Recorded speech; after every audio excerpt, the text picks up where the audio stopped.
बंदी छोड़ सतगुरु रामपाल जी परमेश्वर जी की जय हो। सत्साई भाई और बहनों, कल 12 अगस्त 2025 को मुझ पवन दास की हिसार कोर्ट में तारीख थी। जो मुकदमा सतलोक आश्रम मैनेजमेंट हरियाणा वालों ने ज़बरदस्ती सतगुरु रामपाल जी परमेश्वर जी को मुझ पवन दास के खिलाफ उल्टा सीधा भड़का कर और मेरे ऊपर जो मुकदमा उन्होंने लगवाया हुआ था, उसकी कल मेरी तारीख थी 12 अगस्त को। तो दास जयपुर से अपनी तारीख पर गया हुआ था। साथ में एक दो भगत भाई थे जो हमेशा ही दास के साथ में जाया करते हैं। जयपुर से मनोज भगत जी थे और महुआ से मुकेश भगत जी थे। तो रात को हम जयपुर से निकले, सुबह हम टाइम पर वहाँ पहुँच गए।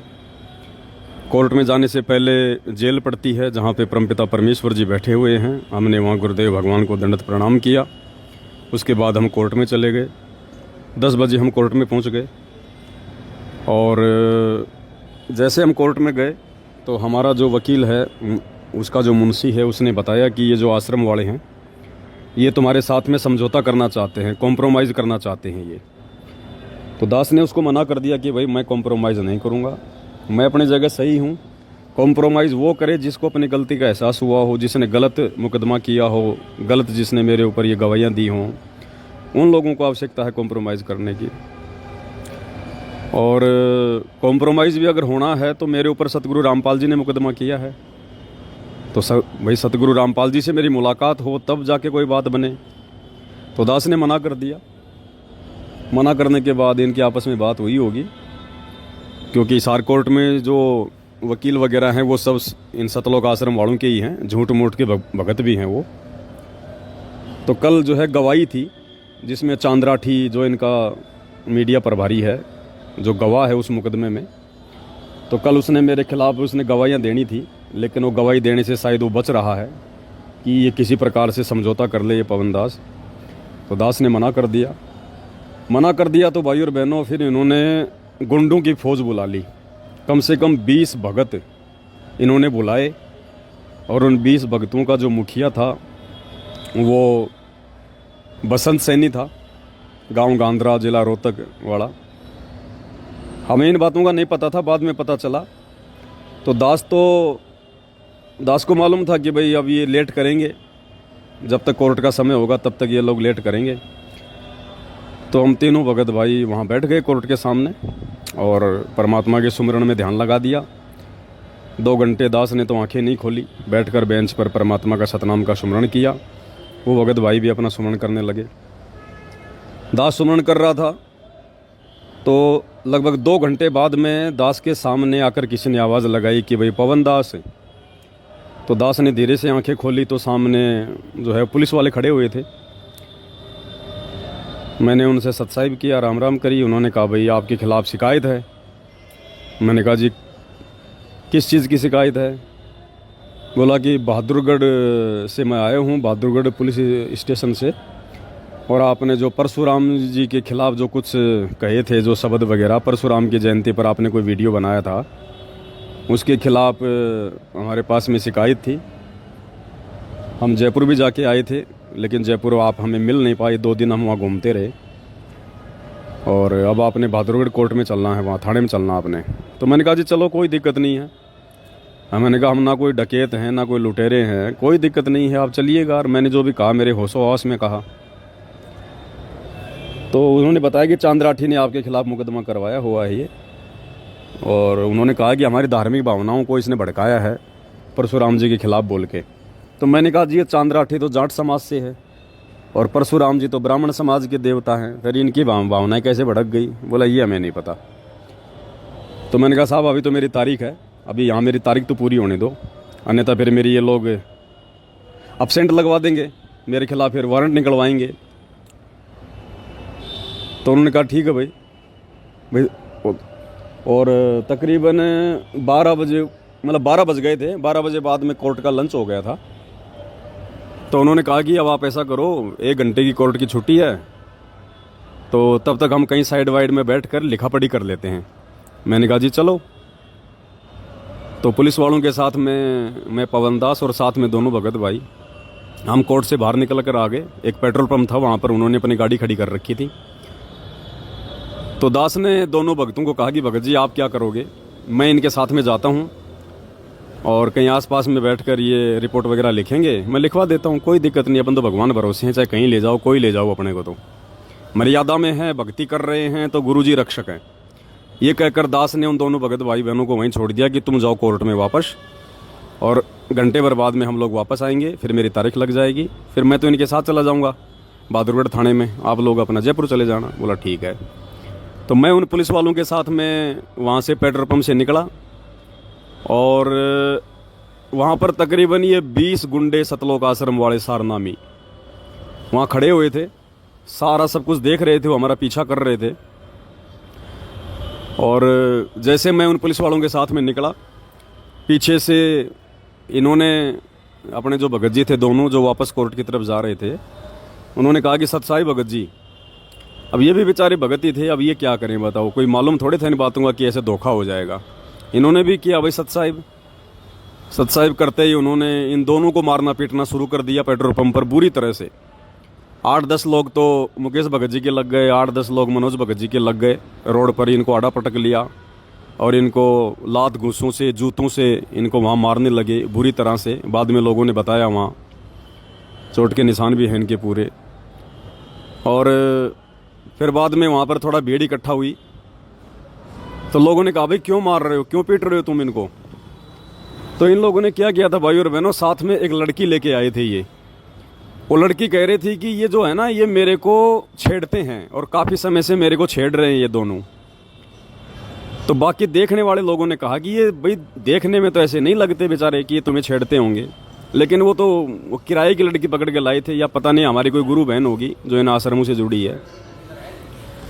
बोला ये मुझे छेड़ते हैं दोनों। तो फिर इतने में वहाँ पर कोई पुलिस वाला आ जाता है और ये लोग लेके अपनी गाड़ियाँ वहाँ से भाग लेते हैं। फिर मुकेश भगत जी ने मुझे फ़ोन किया कि भगत जी ऐसे ऐसे हमारे साथ में मारपिटाई हो गई है।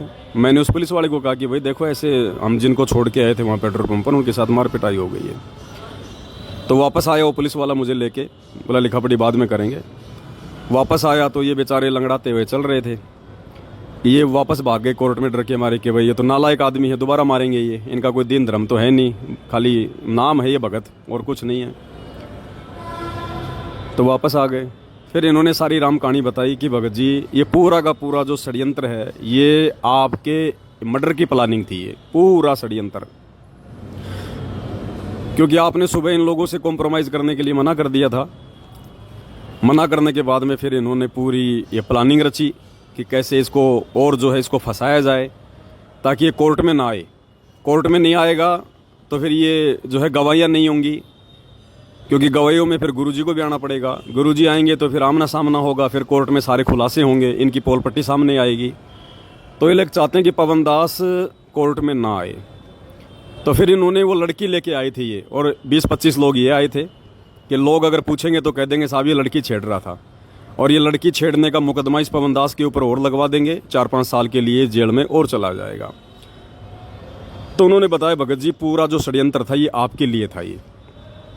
तो दास ने कहा कि कोई बात नहीं भाई, राम रखवाड़ा है, जो परमात्मा करेगा सो होगा। अब ना तो भगवान छूट सकता, ना भक्ति छूट सकती, ज्ञान भगवान ने ऐसा दे दिया। और वे मरना जीना भगवान के हाथ में है, अपने गुरुजी के हाथ में है भाई जीना मरना। वो चाहेंगे तो मारेंगे और चाहेंगे तो जिएंगे। आज से पहले भी तो लाखों बार करोड़ों बार जन्म ले चुके हैं, मर चुके हैं, और मर लेंगे एक जन्म में, क्या दिक्कत होगी। लेकिन अब सच्चाई का रास्ता नहीं छोड़ेंगे भाई। उसके बाद वो पुलिस वाला आया तो मुकेश भगत जी ने बताया कि भगत जी वो मेरा मोबाइल भी छीन कर ले गए, और साथ में मेरे जो रेलवे के जो ID कार्ड वगैरह थे वो भी ले गए छीन के। तो मैंने उनसे कहा पुलिस वालों से कि भाई साहब ये मतलब सरकारी आदमी है, अब बेचारे का मोबाइल भी ले गए, इसके वो कागज़ भी ले गए।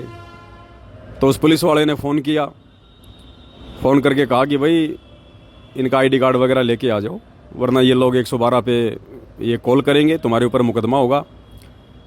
तो हमने कहा साहब मुकदमा तो हम नहीं करेंगे, अगर मुकदमे करने होते तो हम बहुत पहले कर देते इनके ऊपर।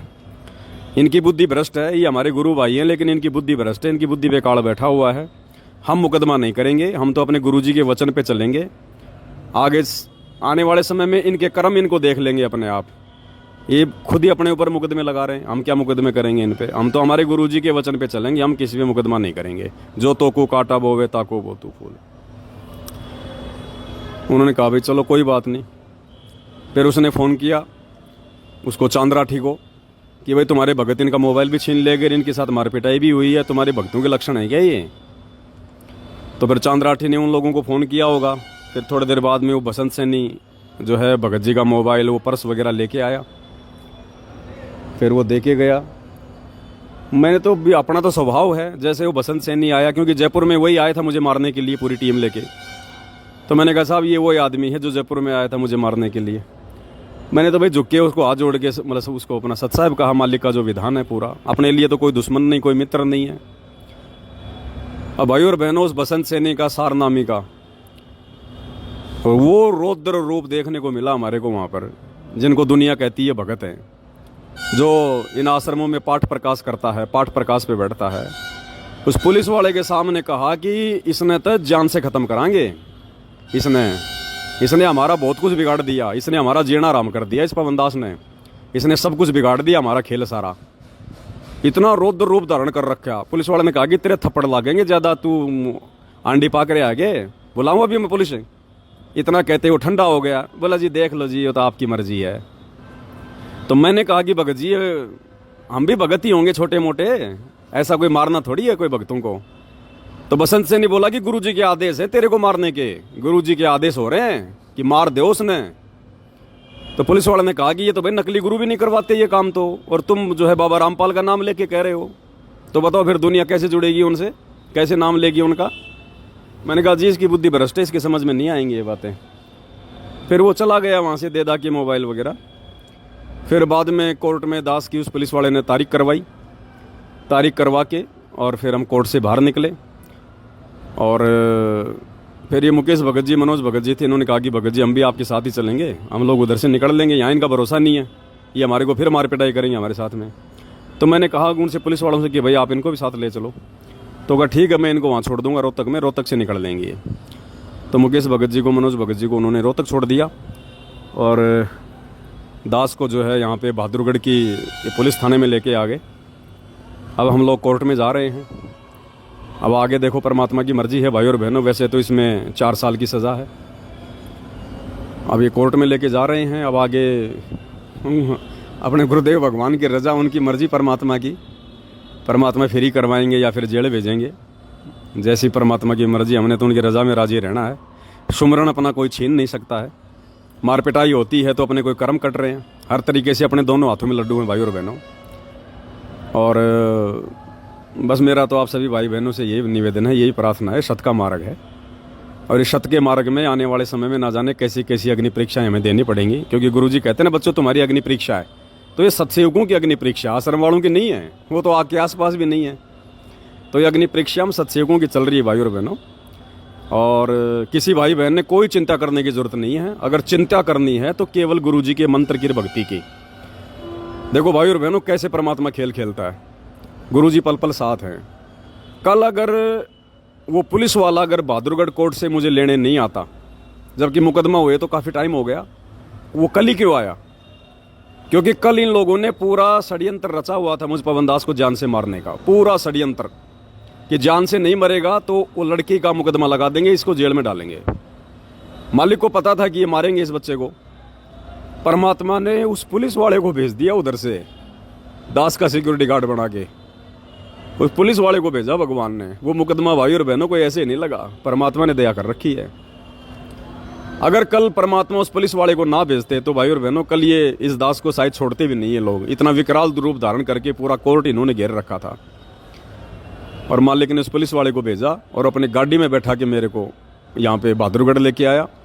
अब ठीक है, आगे की न्याय प्रणाली है, वो क्या करेंगे क्या नहीं करेंगे वो तो मालिक की मौज है, परमात्मा की मर्जी। अपने तो भजन करना, भजन अपना कोई ना कोई जेल में छीन सकता, ना कोई बाहर छीन सकता है। और यही सबसे बड़ा धन है अपना। बाकी ये संघर्ष है भाई और बहनों। भगवान आप और हमारे लिए हमारा भगवान पिछले 10-12 साल से हिसार जेल में बैठा हुआ है। आप और हम नालायक तो क्या संघर्ष कर रहे हैं? कुछ भी नहीं कर रहे भाई और बहनों। हमारा तो अगर शरीर का अंग अंग भी काट दिया जाए मंसूर की तरह तो भी भाई और बहन हम तो कुछ भी परीक्षा नहीं दे रहे, कुछ भी नहीं दे रहे। इसमें तो हमारा भला उल्टा, हमारा भला ही हो रहा है ये उल्टा।